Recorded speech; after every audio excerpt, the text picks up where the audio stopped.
Good morning, dear IELTS aspirants. Today on 7th Sunday, Success Garten is starting a new chapter in its IELTS support. As we know, we have IELTS exams on 4 days in a month, 3 Saturdays and 1 Thursday.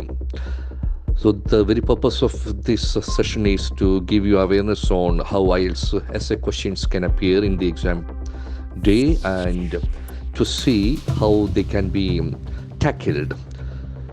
So I am planning to introduce an exam essay question analysis the very next day. That is exactly happening right now. My name is Chintam Tanchu, the Chief Trainer of IELTS at Success Garden. Dear IELTS aspirants, as we know, out of the 4 modules, the biggest, the toughest, and the craziest will be definitely writing.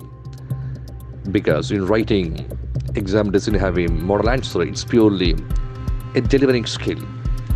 How many of you enjoy writing? There is nothing called a demo version, there's nothing called a template, because all this can help you up to just probably 6 or 6.5. But if you're a GT student, the score requirement is 7 band. And very advanced platforms always need very good scores in writing. And if you're a nurse, the requirement is 6.5.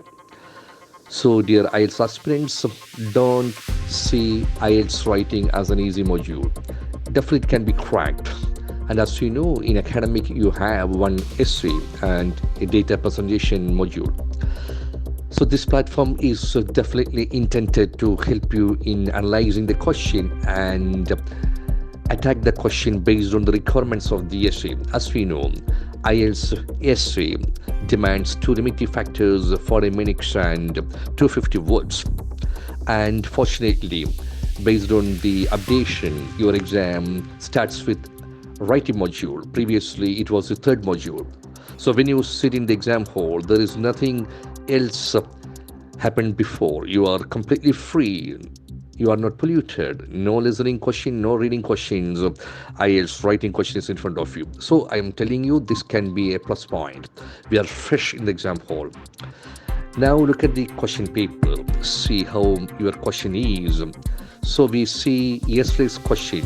So 2024 starts with a great question. Yesterday we had an exam in Indian time zone, and I read the question for you. The best way to teach children to cooperate is through team sports at school. To what extent do you agree? So dear IELTS aspirants, see the question pattern. This question is set in a very tricky way. Normally, for to what extent do you agree type questions, we expect a however sentence also. But it is missing here. But still, it is a 75-25 plan. So whenever you get a question, please see the expectation of the question. Don't take pencil and start writing. So the best plan is to separate the questions into 2 parts, X and Y. The first part of the question is talking about the best way to teach children to cooperate. So what's the Y part? Through team sports at school. So including team sports at school is suggested as the best way to instill cooperative spirit in children. You can see how it has been paraphrased. So that's the first skill you must adopt in attacking an essay question. Whenever you see the question, see the expectation of the question and act accordingly spontaneously. So this is a skill which can be developed. This can be improved. For that you need a constant practice. Now, as we know, you cannot write as we wish. There are a lot of essay writing platforms in our country, in our society. School level, college level, essay competitions. But what is unique with IELTS essay writing is it is evaluated based on 4 brilliant parameters. These are called task response, cohesion and coherence, lexical resource and grammatical range and accuracy. And dear IELTS aspirants, it is graded, as you know, bands are given. So you can write anything. There is no exact way of writing it. But the problem is your band will be restricted.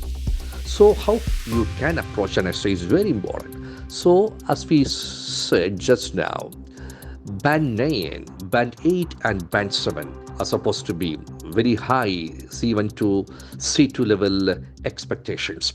We just see the first parameter of Band 7 in task response. It is mentioned like this from the band descriptives of Cambridge University. The main parts of the prompt are appropriately addressed. When you reach band 8, it is like this. The prompt is appropriately and sufficiently addressed.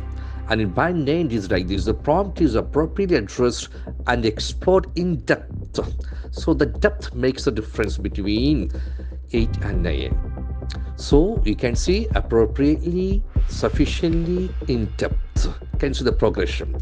Then the next sub area of task response is for band 7, a clear and developed position is presented. For band 8, a clear and well-developed position is presented in response to the question. And band 9, a clear and fully developed position is presented, which directly answers the question.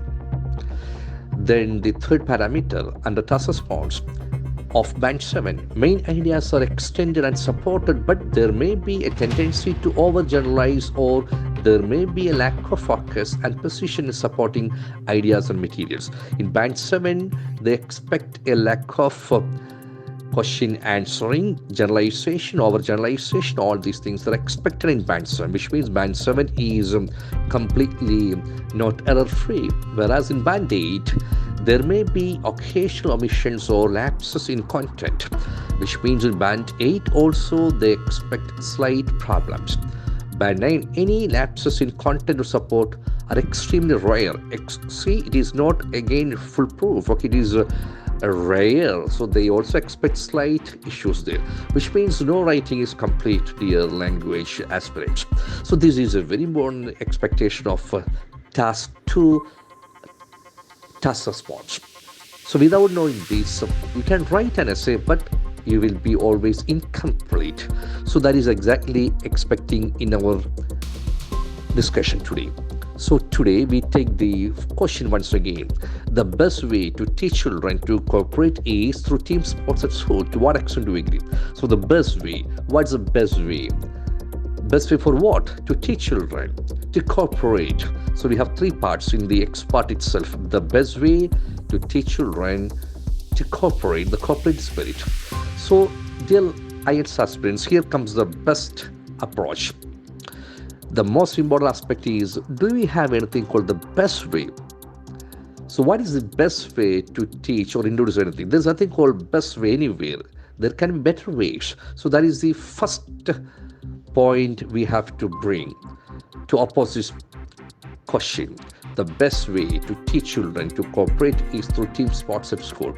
To what extent do we agree? So the our paragraph is waiting for us. Okay, best way. So we have points to support that. As we have an adage, children learn civics from parents and teachers, whereas children learn democracy from playground. Democracy means how you win, how you lose is very important in a democratic setup. Children learn this as a team. That's very important point. The beauty of team spirit through sports is very much highlighted. So how cooperative spirit is connected with learning team sports is the question basically. Collect points. This is very important. That's called your first part, task response. Now comes C and I.Cohesion Coherence. So our duty is to present the points logically. That's very important thing. You can throw the points as you wish. Here comes the paragraphing. So normally, what are the points we can include here? When team sports are taught, definitely children learn how to mingle with others. They learn the spirit of cooperation. They share things. They work together. They work under a rule. All these things can be point. Then, if it is taught at school, definitely it will be guided. Proper guidance will be there. Cooperation under guidance can also be a very good point. So there are teachers, there are mentors. All these things can help them in acquiring things in a proper way. So cooperative spirit in a proper way through guided presence, that can be second point. Then the essence of team sports, like sharing, like organized work, like the spirit of teamwork, all can contribute towards cooperation. So with these 2 points, definitely we can have our first body paragraph and second body paragraph. That since the question is that to what extent I prefer a hover paragraph also, because nothing is the best plan. So that is why I include, however, there can be sometimes problems in including it as part of the school syllabus. Nothing can be forceful. So definitely, whether we get the outcome properly is an issue, because children learn things not from schools alone. So the social environment is that the family can also be a supportive factor. So considering these two outside factors, definitely including or restricting teaching team sports from school itself cannot expect or cannot be fruitful in achieving the purpose. Can be, which means when we have the opposite point, definitely the argument becomes richer, because nothing is error free, no argument is one-sided. So that is exactly expected by the question, to what extent do we agree. So this can be consideration in our C&C. So accordingly, I personally suggest you 3 body paragraphs. So 2 points will be supporting that, then 1 will be opposing that. So normally your stand will be to a greater extent you supporting. Then comes grammatical range and accuracy, lexical. So these are the structural part. So they're talking about, lexical source is talking about the flexibility in using a wide range of vocabulary, the lexical features. That's a very important point. And grammatical range is talking about the error-free sentences, okay, wide range of tenses, passive structures, complexity. By incorporating all the parameters like task response, cohesion coherence, lexical resource, and grammatical range and accuracy, definitely we can bring a beautiful essay. So dear IELTS aspirants, this is the approach of attacking an essay. So there can be more answers. I can throw that in the later sessions. So this is just for a beginning. I wish you all the best in your writing essay journey. Please consider writing an essay as a very important priority in your IELTS strategies. I wish you all the best in your IELTS journey. Have a great day. Thank you very much.